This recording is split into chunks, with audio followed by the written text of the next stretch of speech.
Fighters, today I have a message for you if you are wondering how you're going to make ends meet with things going as they are in the current economy. And some of this is pretty low-hanging fruit that you probably haven't been paying attention to as a contractor because you got your head in the hole or behind the tools or whatever it is. Today we're going to talk about cash flow and how to make sure that you have enough money coming into the business to survive and to be profitable. Let's go.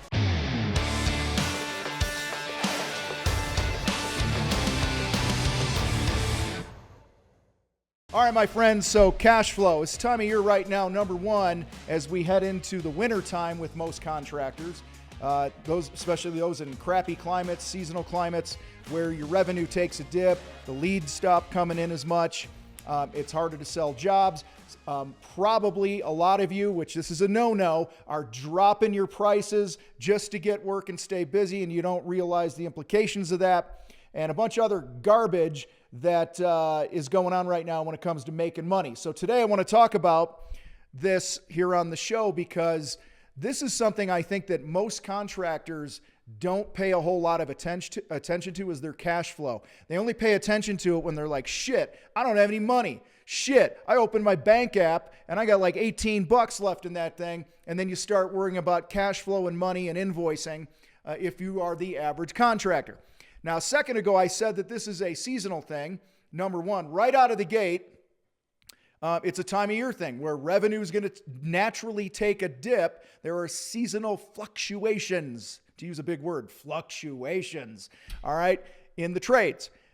Add on top of that, recession, inflation, whatever we want to call what's going on right now, because I'm sure I'll get censored if I use the word and if I guarantee that I think it is what it is and all that other stuff, because you know where we're at right now. All right, so bottom line is things are tougher for a lot of you. Bottom line is a lot of you are wondering how you're going to pay the bills, how you're going to pay your mortgage, how you're going to feed the family, how you're going to buy the kid braces that are needed, how you're going to pay for Christmas that's coming up here in 20 days from the day I'm recording this. Actually, it's the 5th of December at 12:49 p.m. Mountain Time as I record this video. So today I want to talk about how to improve your cash flow during a recession. Here's what's cool also. You can even use this stuff when we're not in a recession, when inflation isn't high. In fact, if you were focused on some of these best practices that I'm going to share with you, you probably wouldn't be in a shit sandwich you are financially right now if you happen to find yourself in that situation. So first, guys, what is cash flow? Cash flow is the money that comes in and out of your company. It's flowing in, it's flowing out. It's flowing in, it's flowing out. It is always flowing out. Even on a Sunday when you're not working, you're still paying for shit in your business. You still have your truck payments and your phone bills and all those things. Okay, so money, you have to understand, is always leaving. It's always going away. All right, and today I want to talk about how to make sure that you have money coming in as well, because like I said before, many of you don't focus on this shit. All right, so a few things I want to get out on the table here. Why cash flow is massively important to your success, why it is crucial. Okay, some of this is no-brainer stuff, but I will make no assumptions here today because some of you woke up, on the stupid side of the bed today. All right, so number one, cash flow, meaning money coming in all the time, is crucial to the daily operations of the shit you have to pay for in your business. If you have a truck payment of $600, you can't pay the truck payment if you don't have money coming in on a regular basis. Are you one of those companies, one of those people that are always waiting for the next check to come in so you can pay your bills? All right. If so, that's a problem. Okay. You need to be fanatical about ringing the cash register every damn day of the year so that you could pay for your daily operations. And by the way, your fucking salary, the money you need to bring home to your family, is part of the daily operation. So quit being a dickhead about when it comes to collecting money. Quit being a pussy about it. All right. A lot of you don't send invoices after a job and then you wonder why you're broke all the time. Or you're like, oh, I don't want to offend my customers, and talk about money and ask them for money. I used to be that guy. That's how I know you exist, is many, many, many, many moons ago, said the Apache chief. Okay? Did I sound like an Apache chief there? I don't think so. But many moons ago, I would avoid asking for money. They would sign the agreement, give me the deposit, I would do the job, and then I would puss out when it came time to collect the money because I'd be afraid that they were upset with something on the job and wouldn't want to pay me. And so I just figure, well, I'll just go as long as I can before it. Well, some of you are living in that reality right now. Stop it. Stop being a little chicken shit. Collect money every day. Number 2, why it's crucial. Raise your hands or hand if you've never been in tax trouble. Raising mine. Why? Number 1, I'm fanatical about selling and collecting money. 2, I have a rock star bookkeeper named Gina who's been on the show before. Okay? Guys, you have to have tax flow so you could be fucking current on your taxes. All right? Now, I could reverse engineer all your cash flow problems probably back to the fact that you're not building your brand and committing to selling every day, that you're an order taker, and the things that we've talked about ad nauseum on this show. All right? But you need money coming in so that Uncle Sam isn't squeezing your gonads every few weeks and threatening to put your ass in jail and garnish your wages and raid your bank account and all the other shit. Yesterday, I heard a podcast of a guy who's like, wasn't paying his taxes. He had a couple $300,000 in the bank, and he woke up one day and it was all gone because Uncle fucking Sammy decided to go in and take it because after letter after letter after letter, this guy's like, I don't need to pay my taxes. All right, you need to fucking pay your taxes, and I hope you have a goal to pay a shit ton in taxes.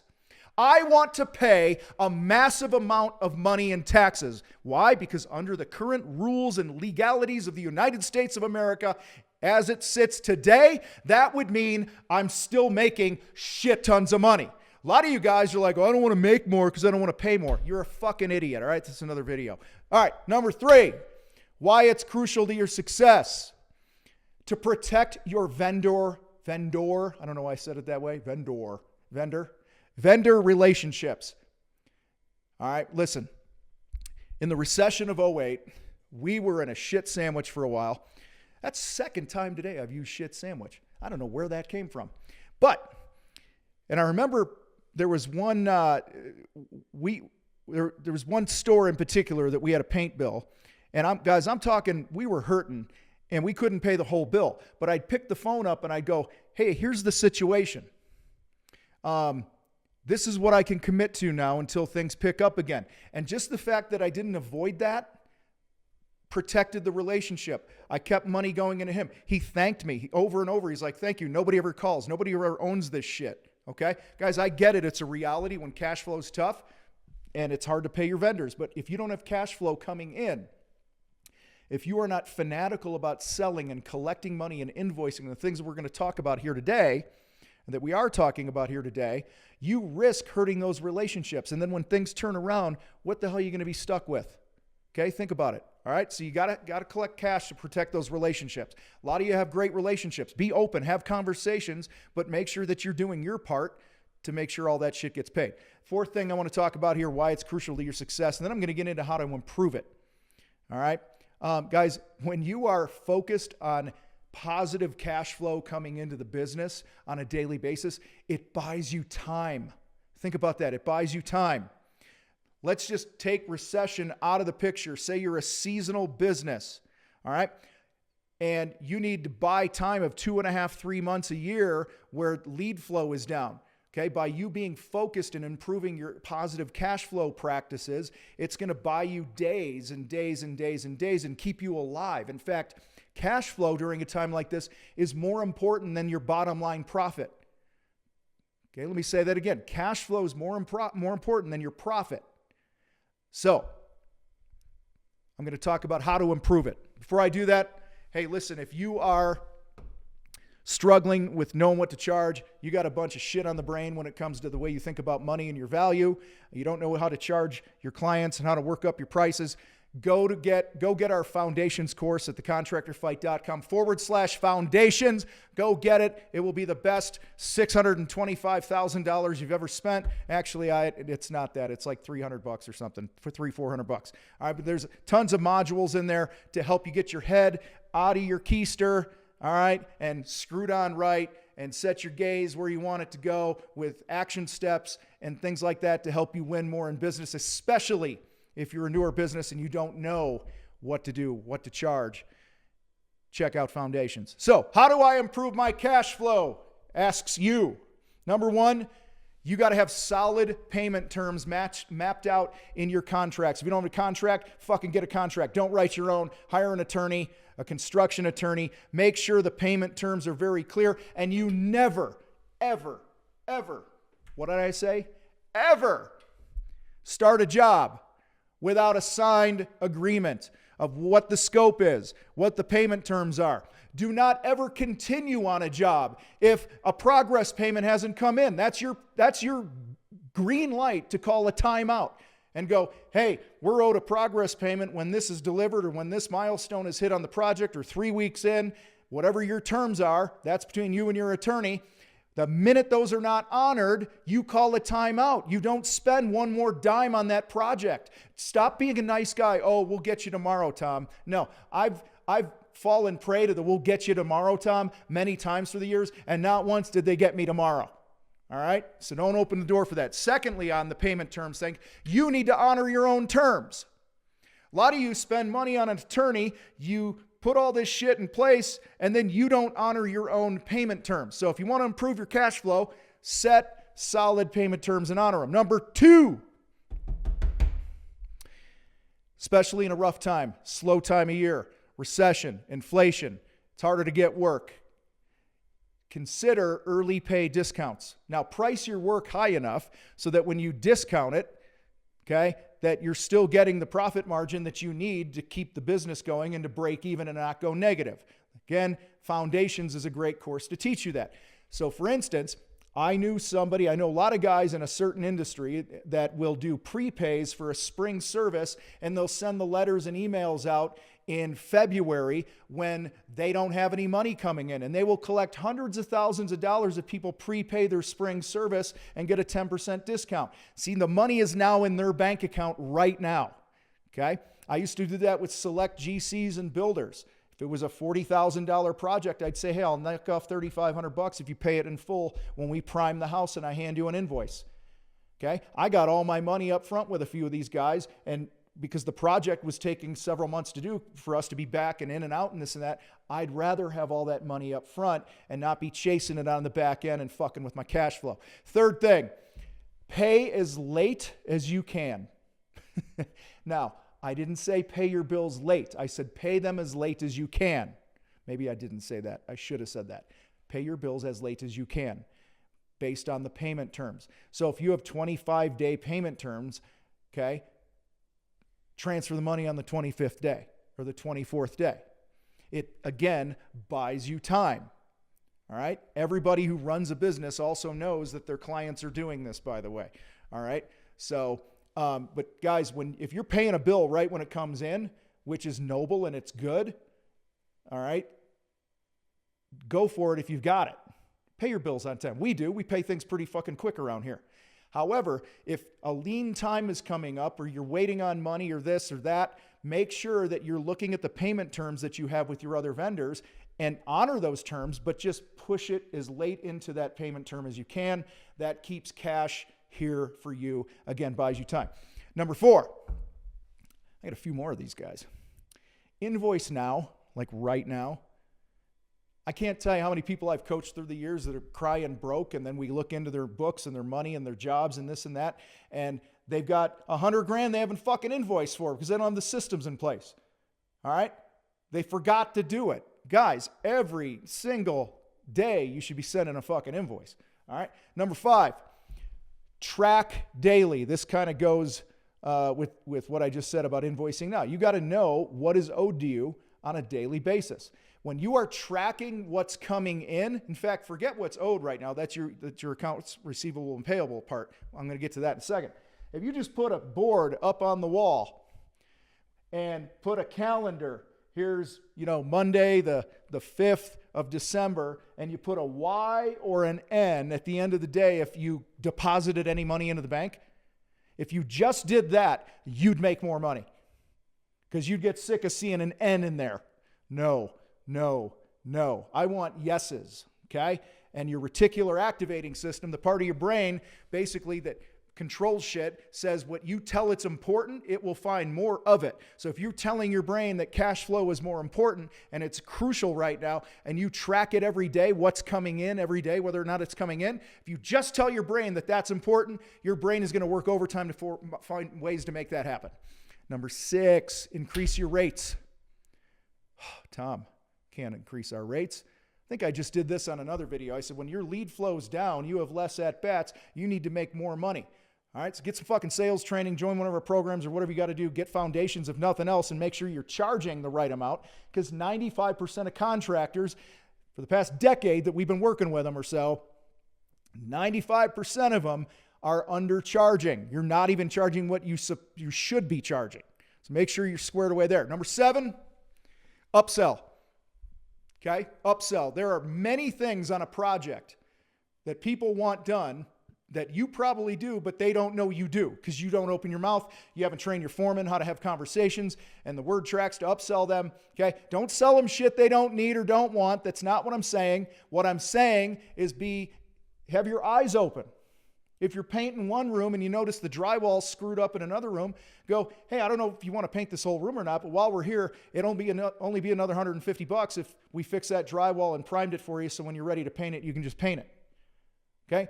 Stack those little wins that way with upsells. It will help your cash flow right now. Last one, number 8. You must have a weekly money meeting. Okay? What's coming in? What's going out? Push this bill out to the 24th day. Hey, this project's going to be done tomorrow at 4 o'clock because the crew leader just said it was going to be done. So let's send the invoice to the customer right now with the upsells on it, and then text the customer and call the customer and say, hey, just want to let you know, Joe said you guys are going to be done at 4 o'clock tomorrow. I've emailed you the estimate or the invoice. Can you go ahead and give them a check, when the job is done? Now, our crew leaders, your crew leaders should be trained in how to do that, all right, already. And if your foreman and crew leaders aren't doing that shit, then you just have glorified laborers. You don't have a true leader on the job site. Maybe that's another video we should do, Logan. Anyway, so weekly money meeting. Again, most of you ain't looking at the money every week. You need to look at the money at least once a week. And I don't mean just your profit and loss sheet. A profit and loss sheet is a snapshot of the business. I'm talking cash flow statement. What's coming in? What's going out? Shit, that's a problem. What can we do to make more come in? Okay, you're solution oriented. It's in the moment because cash is always moving through the body like blood. Your profit and loss is just a family portrait of that moment in time. So make sure that you're having a weekly money meeting to talk about the money in your business, even if it's just by yourself. If you're a one-man show, sit down with a fucking notepad and go, when are the bills due? What's due? When's this due? And what do I got coming in? And then you adjust fire from there. All right, my friends, listen. I want to leave you with this. Stay aggressive. Market, sell, produce, collect. Market, sell, produce, collect. There are no days off for a small business owner. There are no days off. Fuck you if you want a day off. Okay? And understand the spirit behind that, the mentality behind that. You always need to be moving to bring revenue into the company. Always need to ring the cash register daily. Many of you are struggling. We work with so many businesses, you guys, and so many are struggling just because they're not staying aggressive. They're not keeping their foot pushed down on the gas pedal all the way. They get busy in the summer and they think they don't have to market and be aggressive and the things that we talk about. And then they wake up now in the winter and then you compound it with the economy or whatever's going on in your neck of the woods. And now you're totally fucked because you took your foot off the gas and you didn't stay aggressive. You got arrogant. You got cocky. Wake up every day and play the game like you're 3 fucking laps behind, even if you're winning. Okay? That's the number one thing on my daily standard that I read. I open the app every day and I look at my thing to get my head right and it says, you're the underdog. Play like it today. That's what keeps me hungry. That's what keeps me in the attack mindset. That's what keeps me from ever getting satisfied by any of the accomplishments that we ever have in our businesses. Guys, I appreciate you. Share this, like this. You guys rock. I got to fucking roll. I'm out.